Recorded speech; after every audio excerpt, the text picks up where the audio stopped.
here in America, the longest lived Americans are actually among the Seventh-day Adventists. They're conservative Christians, the highest concentration of whom live around Loma Linda, California. One of the reasons is they take their diet directly from the Bible. In Genesis, God actually talks about the diet of the Garden of Eden. Every plant that bears seed, so nuts and beans and grains, and every plant that bears fruit. Amazing.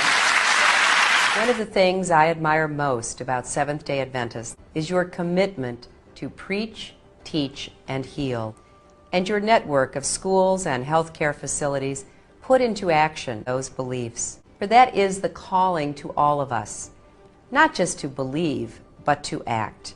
Sociologists, they did this study a few years ago where they were studying the happiest people on earth.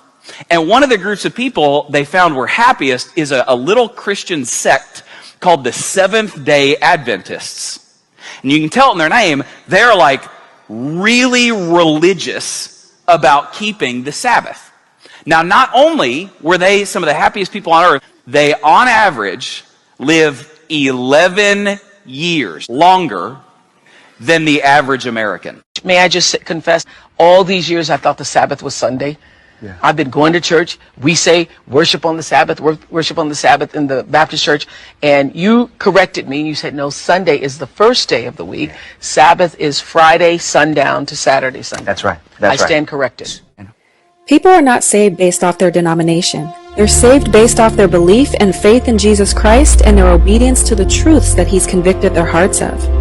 But God has blessed the Seventh-day Adventist Church with a wealth of truth, and just like ancient Israel, whose job was to share the truth of God to the surrounding nations, our job is to share these truths in love to anyone who is ignorant of it. He gave us the health message, a way of living and eating that will prevent disease, and holistic remedies to heal from disease and keep our minds and bodies holy and healthy. He gave us the understanding of the three angels' messages of Revelation 14, the last warning to the world. The first message is the gospel of a Father who loves us so much, He sent His Son to pay the penalty for our sin and is calling us back to worship Him and all His truths now before it's too late. The second message is to bring awareness to Babylon. Like Babel, where the Tower of Babel stood, the churches that profess Jesus have become a melting pot of confusion and does not represent the holiness of God. They have fallen, and we must come out of these fallen churches. And the third message, a warning of an event that is soon to come, that if any man worship the beast, the Roman papacy, and receive his mark, a counterfeit Sabbath, Sunday, which was created in 321 AD in honor of the pagan sun god, when it is enforced globally and tyrannically, beginning in America, instigated by the fallen churches as a means to end ecological and moral decline, those who fall in line with this system will receive the wrath of God. The name Seventh-day Adventist means to bring awareness to the seventh-day Sabbath, the fourth commandment, the only command that begins with the word remember, but the entire Christian world has forgotten.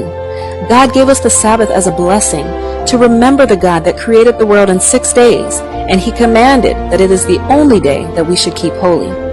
An Adventist, meaning Advent, to remind people of the second coming of Jesus, where He will put an end to sin that is causing sickness, suffering, and death, and recreate a new world where those that believe in Him and do His will live forever. Our job as Seventh-day Adventists is not to hide in the background and blend with everything society and culture throws our way. It is to make a distinct sound, share a distinct, uncompromising message, and with the help of Jesus, bring people to the truth of a loving God by way of all of His truths, the health message and prophecy, which are all a part of the gospel. Let's live out the meaning of our name. Let's make that distinct sound. Jesus is coming soon.